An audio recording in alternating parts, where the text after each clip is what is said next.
Chris Haynes absolutely shocked the NBA world today, indicating that Chris Paul has been waived by the Phoenix Suns. And these shockwaves hit all the way to Toronto, as now the rumors that Fred VanVleet is going to Phoenix have heated up even more. So we'll discuss this report and all the controversy surrounding it, as some people are questioning the validity of Haynes' report. So we'll discuss all that, as well as a timeline being revealed for Masai Ujiri's plans for the Raptors coaching position have been brought up, as we now know when this coach will be selected, some finalists that have been interviewed, more updates on that front, and potentially the worst mock trade I've seen between the Raptors and the Celtics. So lots of stuff to break down. Without further ado, let's jump to the first topic of discussion. The first thing we're taking a look at is Fred VanVleet Suns rumors heating up. Now, no irony there with the Suns, no puns at play, because Fred VanVleet, he's been talked about with the Phoenix Suns, and there was some gasoline put onto the rumors when Chris Haynes came out and shocked the NBA today, saying that the Phoenix Suns have notified star Chris Paul that he will be waived, making future Hall of Famer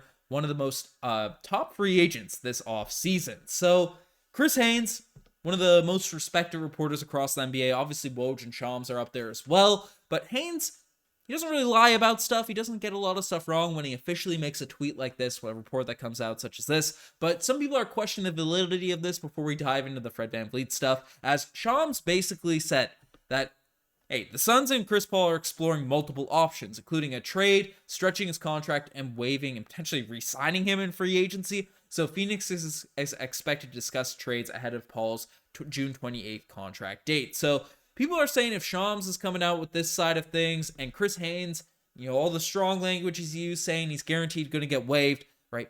Chris Haynes might be wrong. Now, whichever way you're going to go about it, we'll discuss what this means for Fred VanVleet, but I'm going to lean with Chris Haynes because this has happened in the past before, where Haynes came out with a report that went against what everybody was saying, including Woj, including Shams, as if you remember Gordon Hayward, when he was at the Utah Jazz and he was the big free agent that offseason, and Haynes was the first guy that came out and said, hey, Gordon Hayward is going to the Boston Celtics. And then for basically an entire day, Shams, Woj are saying, there's nothing guaranteed. The agents were posting, we don't know where he's going to go yet. He hasn't decided. And then later that night, it was official. He went to the Boston Celtics. So Haynes stayed true. He hasn't retracted his comment yet on the old Chris Paul stuff. So I'm going to lean and believe in Chris Haynes, and we'll discuss the possible options. But if Chris Paul is getting waived, firstly, that's nuts, given the fact he led the team to the finals a couple seasons ago, completely reshaped their franchise, and they're just waiving him, even with an $18 million guarantee, or 15, some ridiculous guarantee that they're going to have to buy out. Insanity from new owner Matt Ishbia, but this does open up the point guard position for the Phoenix Suns. And people are saying with Chris Paul out, they're going to need a championship test, a battle test, a point guard that Kevin Durant respects in order to come in there and fill Chris Paul's shoes. And one guy, really the one point guard on the open market this season, a free agent that could potentially step in, is Fred VanVleet. Now, does this mean Fred VanVleet, if Chris Paul is waived, if he's gone, that he can sign with the Phoenix Suns directly? No, not unless other moves, other cuts are made to the Phoenix Suns roster, but sign and trade is looking more and more likely for the Phoenix Suns to acquire a point guard if they're going to get rid of Chris Paul.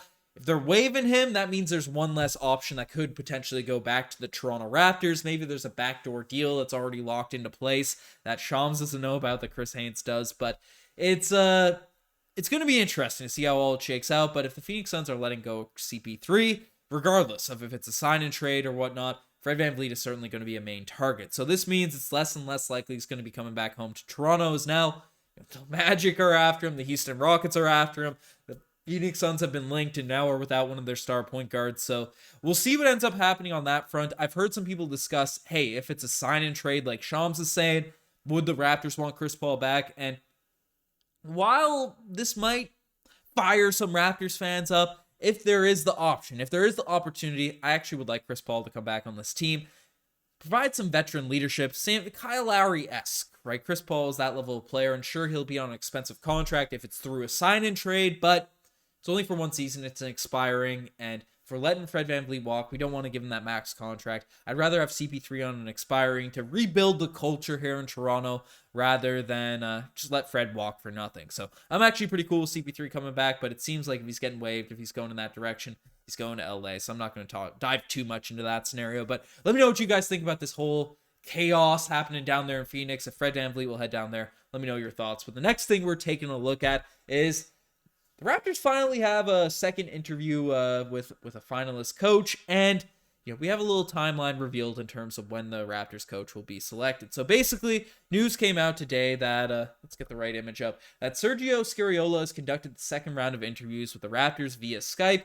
And yeah, later on in this article, later on in these reports, we have news that's come out that Masai Ujiri's planning on having this coach finally hired within the week. Now, when we heard news that Sergio probably wouldn't be able to come back for an interview, a second interview with the Toronto Raptors, obviously being in the playoffs over there in the EuroLeague, it was a bit, hey, could this timeline be pushed? What are Masai's plans? Is he waiting till the draft? Are we going to wait till halfway through the offseason to get a coach hired? No, we knew that Masai wants a coach hired well before the NBA draft. And now that we've had that interview with Sergio, we got a week, basically, to wait. Max a week to figure out who that head coach is going to be. And personally, the more and more reports I see, the more stuff I hear coming out. While it could be one of those finals coaches, Chris Quinn, the Denver Nuggets assistant, Sergio's the guy that, hey, apparently over there in Europe, he's playing 12-man deep rotations. He's all about developing guys. And yes, he's a win-now coach. He's a guy that could certainly, he was an assistant on our championship coaching roster.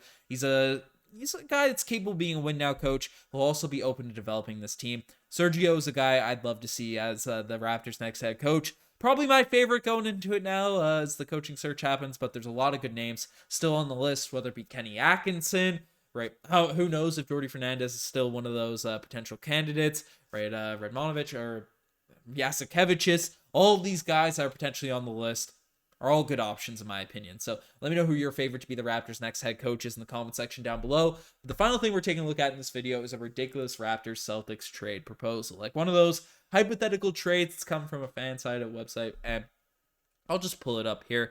Let me know your guys' thoughts on this. Basically, let's get the right image up here. The Raptors be getting Jaylen Brown, and the Celtics get Scotty Barnes and OG Anunoby. Now, yes, Jaylen Brown is the best player in this deal. I won't be too much of a homer in this, in terms of talent right now. But Scotty Barnes was the rookie of the year last season. The rookie of the year.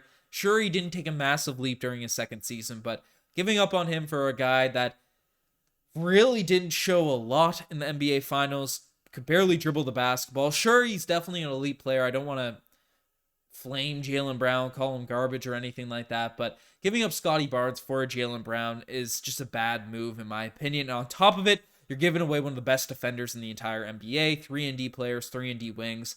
That package is not worth Jaylen Brown. And when you also factor in that Jaylen Brown is likely going to be getting a super max contract, one of those giant max deals, given the fact he was an all-NBA performer this most recent season, are we trying to pay a guy that can barely dribble the basketball like $55 million in the future, like a super max type of extension?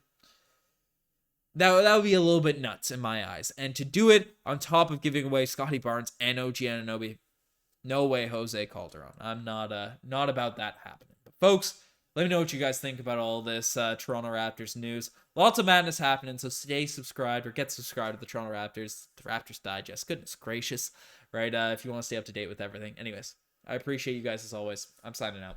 Cheers.